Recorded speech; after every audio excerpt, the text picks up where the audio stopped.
Assalamualaikum warahmatullahi wabarakatuh. Di video saya kali ini saya akan melakukan pemupukan pertama tanaman terong Yumi F1 yang penanamannya tempo hari saya tumpang sarikan dengan tanaman cabai yang hampir memasuki masa akhir dari pemanenan. Untuk penanamannya sendiri, terong ini saya tanam di tanggal 1 September 2021 dan sekarang ini sudah tanggal 7 Oktober 2021, jadi udah 37 hari. Sebenarnya kalau tanam tanpa tumpang sari, kemungkinan terong ini udah memasuki fase generatif, kan, tetapi karena posisinya masih terhalang dari cabai sehingga ada yang kecil seperti ini teman-teman, ada yang kecil seperti ini, dan untuk yang besar udah seperti ini. Saat teman-teman lihat ini udah muncul calon bunga. Nah, sebenarnya kalau udah tidak ada tumpang sari udah seperti ini teman-teman. Jadi pemupukan pertama kali ini saya khususkan untuk yang pertumbuhannya masih kecil seperti ini nih, dan seperti ini. Intinya yang masih kecil yang hanya kita lakukan pemupukan. Sebenarnya udah beberapa hari saya ingin melakukan pemupukan karena cuaca di tempat saya di Belitung hampir setiap hari turun hujan, dan bisa dibilang cuacanya agak ekstrim. Maka baru hari ini saya lakukan pemupukan. Oke. Dan untuk pupuk yang saya gunakan, saya hanya menggunakan NPK 1616 seperti ini teman-teman. Karena ini musim hujan, saya tidak menggunakan pupuk terlalu banyak. Di samping itu, lahan yang saya tanam ini bekas tanaman cabai, kemungkinan sisa-sisa pupuk dari tanaman cabai itu masih lumayan banyak. Jadi saya hanya menggunakan NPK 1616 atau NPK Mutiarani sebanyak 1 kilo per 16 liter air. Ini tidak banyak teman-teman. Dan kita khususkan saja untuk tanaman terong yang pertumbuhannya masih kecil seperti ini. Ya, seperti itu.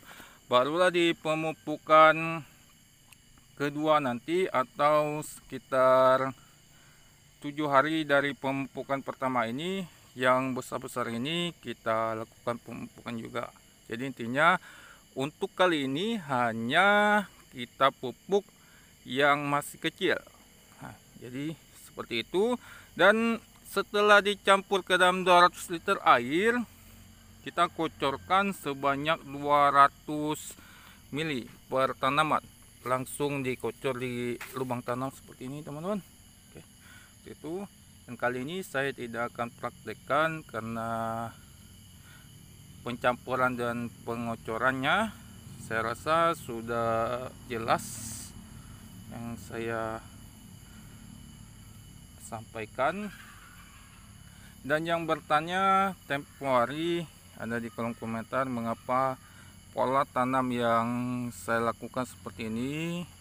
Tidak habis cabai, kita bongkar lagi lahan, tambah pupuk dasar lagi. Karena di sini saya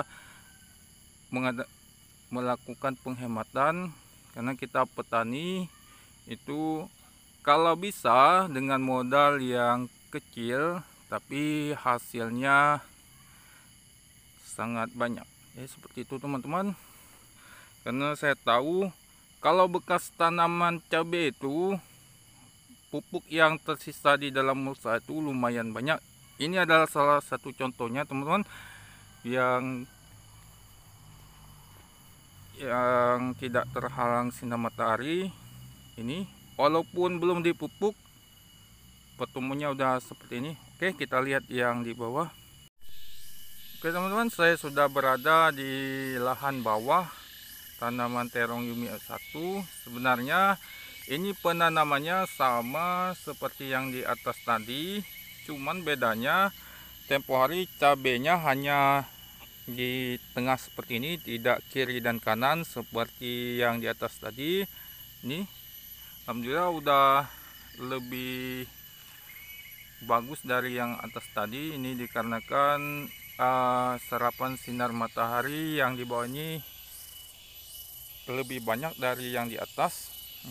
Ini juga belum dilakukan pemupukan, kemungkinan yang di sini tidak saya lakukan pemupukan. Nanti biar saat yang di atas pemupukan kedua, ini baru akan saya lakukan pemupukan pertama. Dan ini juga udah mulai memasuki masa generatif. Teman-teman, untuk saya pribadi, 1 kali tutup mulsa biasanya saya tanami 3 kali tanam. Yang pertama tempo hari saya tanami cabai rawit, kemudian saya tanami cabai keriting, dan terakhir saya tanami terong. Seperti itu. Mungkin ini bisa menjawab pertanyaan teman-teman mengapa saya pola tanamnya seperti ini, terkesan acak-acakan, karena saya ingin melakukan efisiensi biaya, efisiensi lahan, dan efisiensi waktu.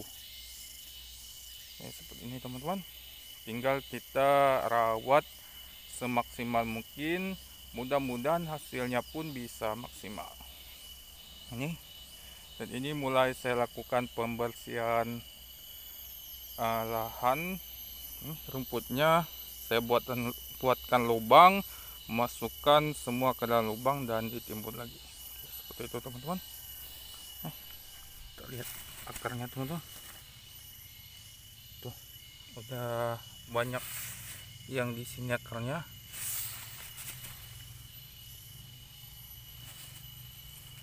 Ini akar terong teman-teman. Jadi kalau disemprot herbisida, ini kemungkinan sangat akan berpengaruh pada tanaman terongnya nanti. Oke, nih akarnya. Oke teman-teman, sekian dulu video kali ini. Mungkin ini di video kali ini bisa menjawab teman-teman yang bertanya di kolom komentar. Dan video ini juga merupakan update dari tanaman terong Yumi F1 yang saya tanam. Mudah-mudahan video ini bisa bermanfaat. Nantikan video saya selanjutnya, karena saya akan selalu update tentang perawatan terong Yumi F1 ini. Assalamualaikum warahmatullahi wabarakatuh.